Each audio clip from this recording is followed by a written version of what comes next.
Samuel used to be one of the finest carpenters in the town. His hands crafted chairs, tables, cradles, anything timber could become. He labored diligently, saved wisely, and had ambitious dreams. But one day, a client who owed him payment shoved him during a dispute. He fell violently and injured his spine. The local medicine man tried his utmost, but the injury was severe. Samuel could no longer walk. He lost everything, his income, his clients, and his dignity. But what pained him most was not the agony in his back. It was the way Grace began regarding him. "You're just sitting there worthless," she snapped one morning, tossing their infant's cloth aside. "I should have married someone superior." Samuel fought back tears. "Grace, I'm still trying. I'll recover, please." But she didn't care. Her eyes were now on material luxuries. Whenever a vehicle passed through the town, Grace would halt and stare. She began staying out late, claiming she was visiting her relative. But Samuel knew something had shifted. Their twin daughters, barely 2 years old, would cry at night from hunger. Samuel could only drag himself to the cooking area, mixing whatever leftover maize or cassava he could locate. He fashioned a makeshift stool and began carving timber again, slowly, painfully, just to nourish his daughters. And Grace? She came home, observed the crying children, and hissed like a stranger. That morning, as he fed the girls with thin porridge, he watched her dressing up, wearing her finest wrapper, and adjusting her earrings before a cracked mirror. "Where are you headed?" he asked gently. Grace didn't respond. She packed her lotion, slippers, and garments into a small bag. His chest constricted. Something was amiss. "Grace," he said again. She turned, her eyes frigid. "I'm departing. I can't continue struggling with you like this." "You're leaving?" Samuel asked again, a tremor in his voice. Grace didn't look at him. "Yes, Samuel. I've endured enough. This is not the existence I prayed for. But we're a family," he said, his voice breaking. "You can't simply abandon us because circumstances are difficult. I didn't marry a pauper. I didn't sign up for this," she snapped, facing him now. "You're impoverished. You can't walk. And now I'm trapped in this dwelling, starving every day. I'm exhausted." Samuel looked at their daughters, innocent, giggling, unaware that their mother was about to desert them. "I'm doing my utmost," he whispered, tears welling up. "Please don't abandon them. Don't abandon me." Grace picked up her bag. "You'll survive. You always claim you're strong. Prove it." He dragged himself across the floor, grasping her ankle. "Grace, I'm pleading with you. Don't do this to us. I'll improve. I swear. Just give me time." She yanked her leg away sharply. "Let go." One of the babies started crying. The other watched quietly. Samuel wept like a child, still crawling after her even as she stepped out into the sunlight. Neighbors observed from a distance. Some shook their heads. Some whispered. Others laughed. Grace walked straight down the red sandy path without looking back. She didn't say goodbye. She didn't even hold her daughters one final time. She vanished into the brightness, leaving behind dust, silence, and a shattered man holding his crying daughters on a sweltering afternoon. Life after Grace departed was like chewing gravel on an empty stomach. Samuel refused to surrender to grief. With trembling arms, he carved himself a makeshift wheelchair from leftover timber. He used old bicycle tires, nailed them to the sides, and sat inside it like a wounded warrior. It wasn't perfect, but it moved. He tied one daughter on his back, carried the other in his lap, and wheeled himself around the town. The sun scorched his back, and children pointed and mocked. "Look at the man with his baby carriage. Papa can't even walk, but wants to feed twins. Adults weren't kinder. Some covered their noses as if he reeked of failure. Others hissed and said, "That's what happens when a man is too proud to beg." But Samuel didn't beg. He pushed himself to his old carpentry shed and began carving again. Sweat poured from his face as he sanded timber with one hand and balanced a toddler with the other. He made small stools and sold them for little money, just enough for one meal a day. When his babies cried, he sang old lullabies. When he cried, he did it quietly so they wouldn't hear. He passed by Grace one afternoon, sitting in a fancy vehicle with a man the townspeople called Emeka. Grace wore a lace blouse and large sunglasses. Her face was powdered. She looked like a city woman now. She laughed when she saw him struggling up the slope in his wooden chair. She turned to her companion and whispered something. The companion laughed loudly. Then Grace looked right at Samuel and said, "Who is that man?" "I don't know him." And they drove off. Samuel felt a searing pain in his chest, not from his back, but from the way Grace's eyes carried no memory of affection. He wheeled himself home slowly, his babies half asleep on him. That night, as the wind howled through the cracks in the dwelling, Samuel curled around his daughters and whispered, "I may be broken, but I will never abandon you." The rainy season arrived with wind and sorrow. Samuel wheeled himself through the thick town mud, his daughters wrapped tight against his chest. The stool he'd built for a customer was tied behind his chair with rope. He had not eaten all day, but he hoped this delivery would earn enough to purchase ground maize. Children giggled as he passed. A woman even spat near his wheel. But someone didn't laugh. Ngozi stood at the edge of the footpath, balancing a basin of cassava on her head. She was not dressed in gold or lace. Her wrapper was worn, but clean. Her eyes met his, and she didn't look away. He thought she would laugh too, but instead she stepped forward. "Wait," she said softly. "Let me assist you." Samuel froze. "Please let me carry the stool," she offered, taking it from his back before he could answer. "No one assists me," he whispered. Ngozi smiled gently. "Then it's time someone does." They walked together in silence. She asked no questions. She didn't pity him. She just walked with him. When they reached the customer's house, the man tried to cheat Samuel of his payment. Ngozi stepped in. He carved that stool with one hand while carrying his babies. "Give him what he deserves." The man grumbled but paid. Ngozi handed the money to Samuel and smiled. "Now you can eat. And your daughters too." He stared at her, confused, grateful, shaken. "Why are you being kind to me?" "Because I've witnessed suffering too," she said. "And kindness saved me." From that day, Ngozi came often. She would bring food, hot yam, porridge, roasted plantain, even soup. She cleaned the dwelling, bathed the babies, and helped Samuel with his carvings. She never asked for anything in return. One day, she brought small shoes for the twins. Samuel held them in his hands and wept silently. "Why are you crying?" Ngozi asked. "No one has done this for me since my mother died," he said, voice trembling.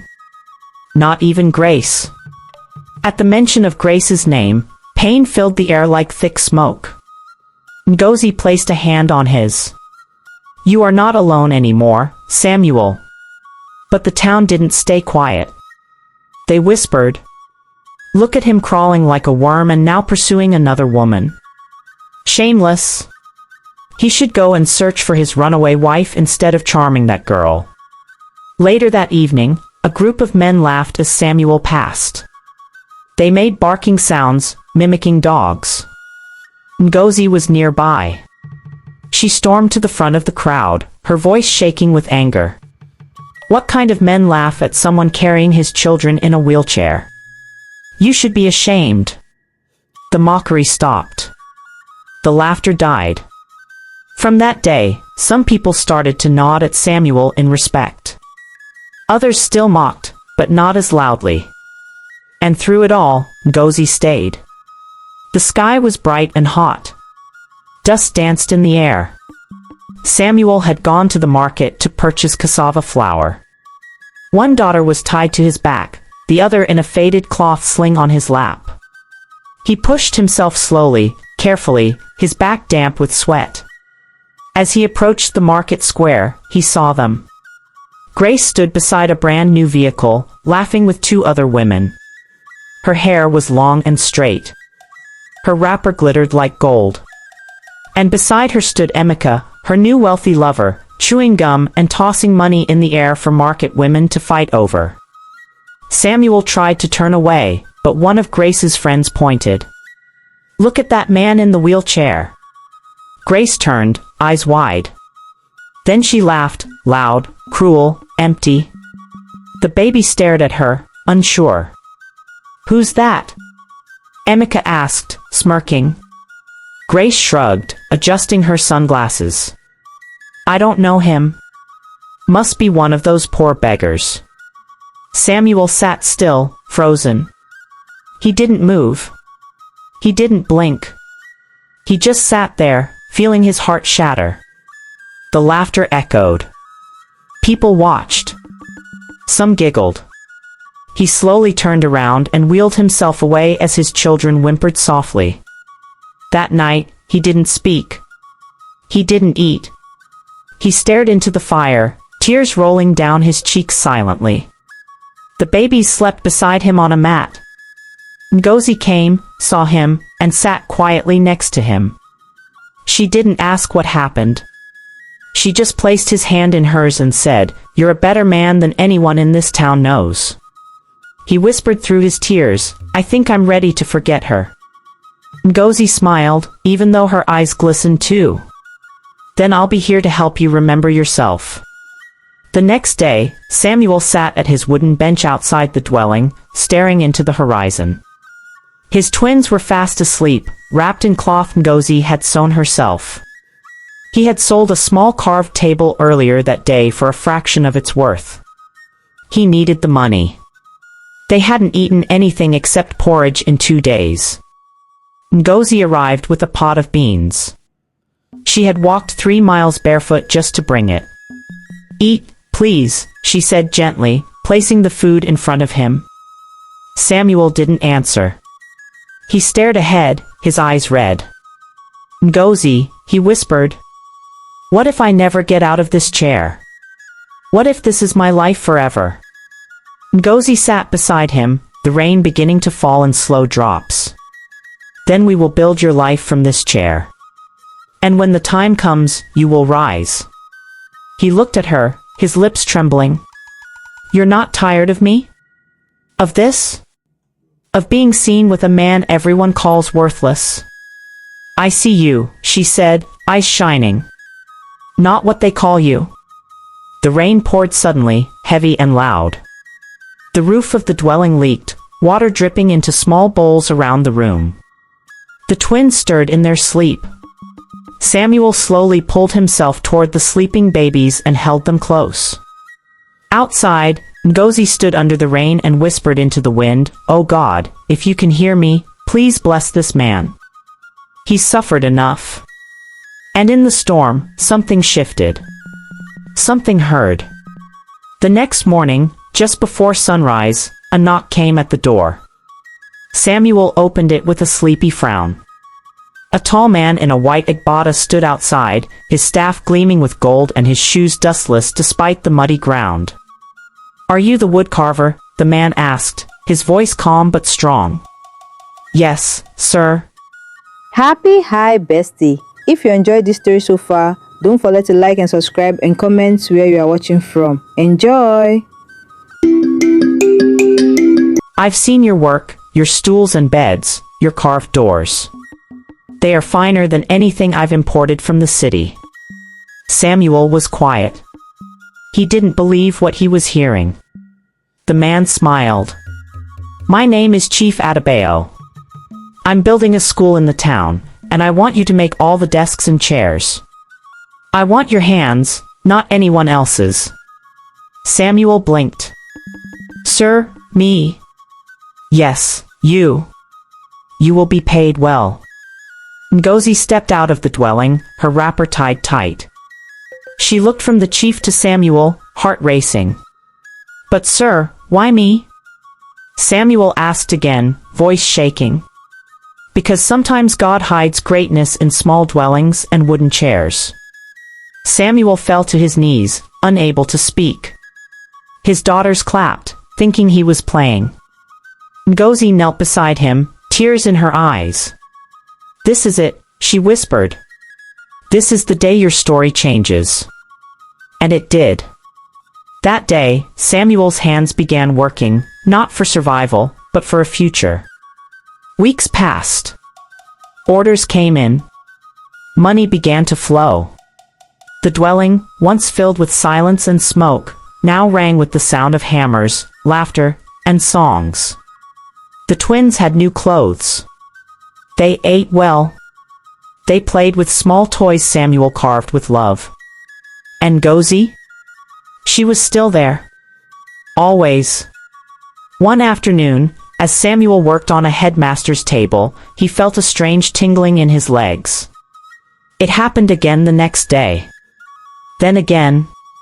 He kept quiet about it, unsure, afraid to hope. But then one morning, he stood. He didn't realize it at first. He had leaned forward to grab a tool and just stood. Ngozi turned, eyes wide. You're standing, she gasped. Samuel looked down slowly, trembling. He was on his feet, weak, shaking, but standing. He cried out, Ngozi! She ran to him, held his hands. Try, Samuel. Walk. Even if it's just one step. He moved one step, then another. Then he fell into her arms, both of them sobbing. The twins clapped again, laughing. That day, the wheelchair was placed in the corner. And by evening, Samuel danced in front of the dwelling with his daughters on each hip as Ngozi clapped and sang with joy. The town began to murmur again, but this time with wonder. Is that not the same man who used to crawl through the dust? How did he stand again? Is he truly walking? But Samuel didn't hear them. He only heard Ngozi's voice saying, I told you, you would rise. It was market day. The sun was hot, the dust thick in the air. Traders shouted, goats bleated. Children chased each other with bare feet. And then they saw him. Samuel, dressed in a fine white shirt, clean iron trousers. He walked confidently, holding the hands of his twin girls. Ngozi walked beside him, holding a small bag of palm oil. The townspeople turned and stared. Mouths hung open. Some dropped what they were holding. A few gasped out loud. Isn't that the man? The one who used to crawl in a wheelchair. Yes, it's him. Samuel is walking. Ha! Wonders shall never cease. From a corner of the market, laughter echoed, a loud, prideful laughter. Grace. She wore a gold-colored dress that swept the floor. Her hair was fixed with a long wig from the city. She stood beside her new man, Emeka, who was chewing on roasted meat, fat fingers glittering with rings. She saw Samuel. He saw her too. Their eyes met just for a second. Grace scoffed, turned to her friend, and whispered loud enough for all to hear. See that thing there? My ex-husband. The one who turned to dust. He used to plead with me not to leave him. I'm glad I left. The friend laughed. Samuel stood still. His daughters pulled at his hands, but he didn't move. Not yet. Ngozi's eyes were on Grace. Then Grace did something cruel. She walked up to them slowly, her Emeka behind her. She looked Samuel up and down as though judging him. You're looking fresh now, she said, smirking. But I still don't regret it. I struggled with you for too long. Samuel didn't say a word. Then she looked at Ngozi. You enjoy carrying his suffering? Good luck? Samuel turned to Grace, his voice low and steady.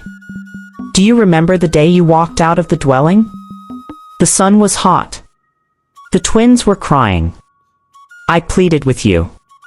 I told you I would change. You said I was no longer your type. Grace looked away. He continued, I had nothing, but I still had love. You threw it away. Grace scoffed. Keep your pity story. Then she walked off, laughing again. Samuel stood there, breathing hard. Then he sat down on a bench and cried quietly. Ngozi knelt beside him, holding him. Let her laugh now, Ngozi whispered. Time is not finished. Weeks passed. Grace was no longer glowing. Emeka had started acting strange. He stayed out late. He shouted at her for small things. He struck her once, then twice. One morning, she woke up with rashes on her arms. Her stomach hurt. She coughed blood. Hospital after hospital. Test after test. And then the doctor looked at her with a long face. You have it, he said. What do you mean? Grace asked, shaking. The infection. It's in your blood. It's serious. It's deadly. Grace froze. She turned to Emeka. He shrugged, unconcerned. I warned you to stop asking me questions. You didn't. That night, Grace wept for hours. She lay in the dark with no one to hold her. No daughters. No husband. No helper. Just silence and regret. She remembered Samuel, how he used to hold her feet when she was tired, how he stayed up at night when the babies cried, how he carved her name into timber on their anniversary. She had spat on it all. She cried out in the dark, God, what have I done? The next day, she heard a loud voice in the market. Did you hear? Samuel now owns the biggest carpentry workshop in the town. He even bought a mansion, a big white house near the river. And the woman, that Ngozi, they're saying he'll marry her soon. Grace dropped her basket. Her heart pounded. He became everything I wanted, she whispered. After I left. It was early morning when Grace arrived at the mansion. She wore a scarf and plain clothes. Her eyes were swollen. Her skin was dry. She looked nothing like the woman who once walked with pride beside Emeka. Ngozi was in the compound washing clothes. The twins were running around the yard, laughing. Samuel came out wearing a wrapper and holding a cup of hot tea. He saw her. Hi bestie, kunyafu hivi kumyeshawa uruang. If you enjoyed the story so far, don't forget to like and subscribe for part 2. Comment where you are watching from and I will reply with my favorite emoji. Thank you.